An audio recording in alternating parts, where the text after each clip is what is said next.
देवताओं की किसी एक ऐसी प्रतिमा, एक ऐसी तस्वीर को देखते हुए आप मंत्र जाप करते हैं, पूजा आरती करते हैं, तो बहुत जल्दी वो देवी या तो वो देवता जागृत हो जाते हैं।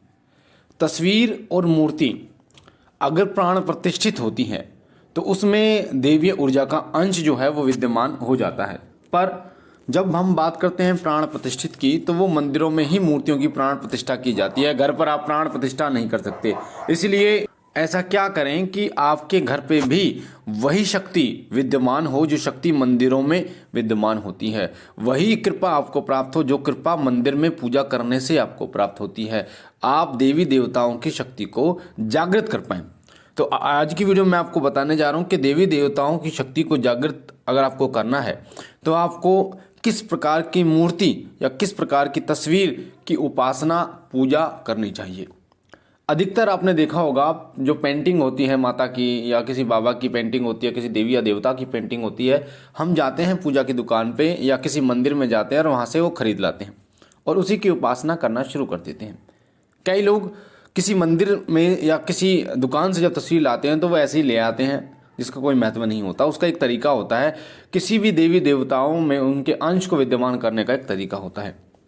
आपको बता दूं कि अगर आप किसी देवी या देवता के सिद्धपीठ स्थान जहां पर जो प्रतिमा प्राण प्रतिष्ठित है, जो विग्रह वहां पर प्राण प्रतिष्ठित है, उसकी तस्वीर या उसकी जो तस्वीर या मूर्ति की पूजा करते हैं तो उसका जो फल है वो आपको कई गुना प्राप्त होता है।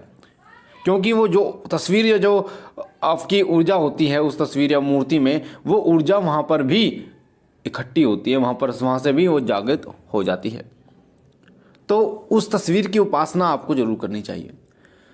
आपको करना क्या है, सबसे पहले कोई सिद्धपीठ स्थान आपको देखना है। जैसे माता कालका का मंदिर है, कालका जी दिल्ली में माता कालका का मंदिर है।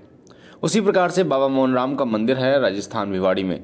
बाबा त्रिलोक भारती का मंदिर है, वो भी है। साथ में माता के 51 शक्तिपीठ, 52 शक्तिपीठ भी कहा जाता है, 51 भी कहा जाता है। अलग अलग शक्तिपीठ माता के माने जाते हैं और जो देवी पुराण है उसमें 51 शक्तिपीठ माता के माने गए हैं। और 51 शक्तिपीठ जहाँ जहाँ गिरे, जहाँ माता सती के जब भगवान श्री विष्णु ने सुदर्शन चक्र से माता के शरीर के जो हिस्से किए थे तो वो अलग अलग जगह पर जहाँ जाकर गिरे और जहाँ जहाँ वो गिरे वहाँ वहाँ माता का स्थान बना हुआ है और वो स्थान पवित्र और सिद्धपीठ कहलाता है। और इन स्थानों को अगर आप भ्रमण करते हैं तो इन स्थानों में असीम ऊर्जा है। माता का जहाँ मुकुट गिरा, सिर के केश गिरे, साथ ही मस्तक जहाँ गिरा, भ्रुकुटियाँ जहाँ गिरी, नेत्र जहाँ गिरे और दायाँ और बायाँ जहाँ कान गिरा, कपाल गिरा, नासिका गिरी, इस प्रकार से जो सिद्धपीठ स्थान है वो जगह जगह पे है। जैसे माता का जो मुकुट है वो विरजा देवी बागोड़ बंगाल जो पहले पाकिस्तान में था वहाँ पे गिरा था। सर के केस देवी बरसाना में गिरे थे मथुरा में। और सिर जो है माता का वो हिंगलाज कराची से आगे 90 किलोमीटर बलूचिस्तान में गिरा था जो कि पाकिस्तान में है। उसी प्रकार माता का मस्तक दुर्गा देवी बांसवाड़ा राजस्थान में गिरा था। बरकुटियाँ चेन्नई देवी हापुड़ दक्षिण भारत में गिरी थी। तो अलग अलग जगह पर माता के अंग जो हैं वो गिरे थे और वहाँ पर माता का विशाल मंदिर और सिद्धपीठ मंदिर जो है वो बना हुआ है। जैसे माता की जो हाथ की उंगली है वो ललिता देवी इलाहाबाद में गिरी थी, जो ललिता देवी माता के नाम से विख्यात है। ऐसे ही जो कंठ ग्रीवा है, माता का जो कंठ है वो वैष्णो देवी जम्मू में गिरा था और दायां हाथ जो है वो मिर्जापुर में गिरा था, जिसे विंध्यवासिनी माता के नाम से जाना जाता है। इसी प्रकार से माता का जो अलग अलग जगह पर गिरना माता के अंगों का माता की ऊर्जा का प्रतीक होता है। जरूरी नहीं है कि माता कोई भी देवी देवता हो। जैसे हमारे घर के कुल देवता गोगा जहारवीर हैं तो उनका सिद्धपीठ स्थान जो है वो बागड़ में है राजस्थान में। गुरु गोरखनाथ जी महाराज का जो स्थान है वो भी वहाँ पर मौजूद है बागड़ में, जहाँ गोरख टीले के नाम से जाना जाता है। हालांकि नेपाल में भी गुरु गोरखनाथ जी महाराज के स्थान है। ज्वाला जी में भी माता की जो जीव है वो गिरी हुई थी। तो जो कहने का मतलब क्या है कि जो सिद्धपीठ स्थान है वहाँ पर अलग अलग प्रकार की माता की या अन्य देवताओं की प्रतिमाएं आपको देखने को मिलेंगी और वो प्रतिमाएं अलग अलग हो सकती हैं। जैसे करणी माता है वो प्रतिमा अलग होती है, ऐसे ही माता बगुलामुखी है वो माता की प्रतिमा अलग होती है। ठीक है, और माता कालका, जो कालका जी हैं, आप जाएंगे दिल्ली में तो वहाँ आप देखेंगे कि प्रतिमा अलग है। तो वो जो प्रतिमा होती है जिसकी प्राण प्रतिष्ठा की गई है, उनमें एक अलग ही ऊर्जा होती है। अगर आप उसी प्रकार की प्रतिमा को, उसी प्रकार की तस्वीर को, या प्रतिमा का विशेष महत्व होता है, आप उनमें से तस्वीर या प्रतिमा में से, उनके मंदिर से आप जाइए उनके मंदिर में, और इस प्रकार बोलकर कि हे माँ, कोई भी देवी देवता हो या कोई बाबा आपके इष्ट हैं, हे माँ मेरे घर चलिए, मैं आपको आदरपूर्वक लेके चल रहा हूँ, कृपया मेरे घर में स्थान ग्रहण कीजिए। तो उस तस्वीर को जो आप लेके जाएंगे, उस मूर्ति को लेके जाएंगे और उसे आप अपने घर में स्थापित करने से पहले गंगा जल की छींटे लगाइए और अपने मंदिर में स्थापित कीजिए और उसकी पूजा कीजिए। क्योंकि तस्वीर और मूर्ति का विशेष महत्व इसलिए भी बढ़ जाता है क्योंकि तस्वीर को ही आप तिलक करते हैं, माता की को या किसी देवी देवता की, फूलों का हार चढ़ाते हैं, वो भी फूल चढ़ाते हैं, वो भी तस्वीर को चढ़ाते हैं। तो जो सिद्धपीठ स्थान की जो तस्वीर या मूर्ति है, उसमें उसकी गरिमा एक अलग ही होती है, उसमें अलग ही ऊर्जा होती है, क्योंकि उसी तस्वीर की, उसी मूर्ति की निरंतर पूजा विधि विधान से होती रहती है।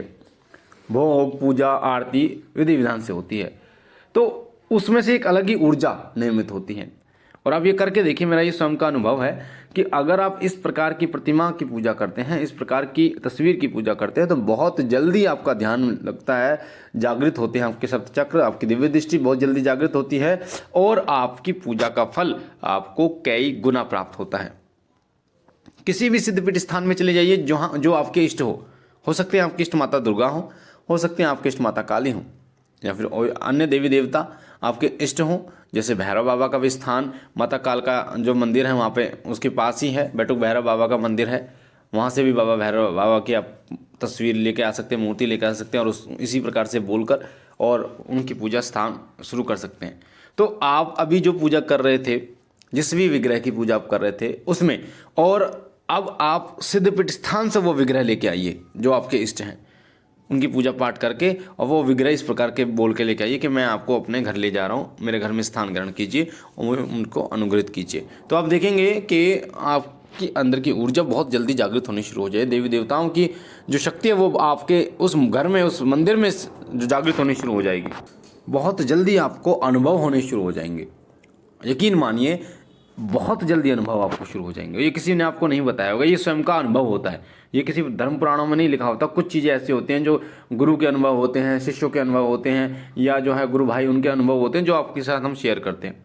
तो इस प्रकार पूजा कीजिए और उसका अनुभव जरूर कमेंट में मुझे बताइएगा, 1 महीने बाद या फिर कुछ हफ्ते बाद, 2-3 हफ्ते बाद। मुझे आशा है ये जानकारी आपको पसंद आई होगी और आपके काम की होगी। मैं बाबा भोलेनाथ और माँ जगदम्बा, माँ काली से, माँ दुर्गा से विनती करता हूँ कि वो आप पर अपनी असीम कृपा बनाए रखें, आप और आपका परिवार सदा सुखी रहे, स्वस्थ रहे, खुश रहे। हम मिलते एक नई जानकारी के साथ, तब तक के लिए ओम नमः शिवाय, ओम नमः शिवाय, ओम नमः शिवाय।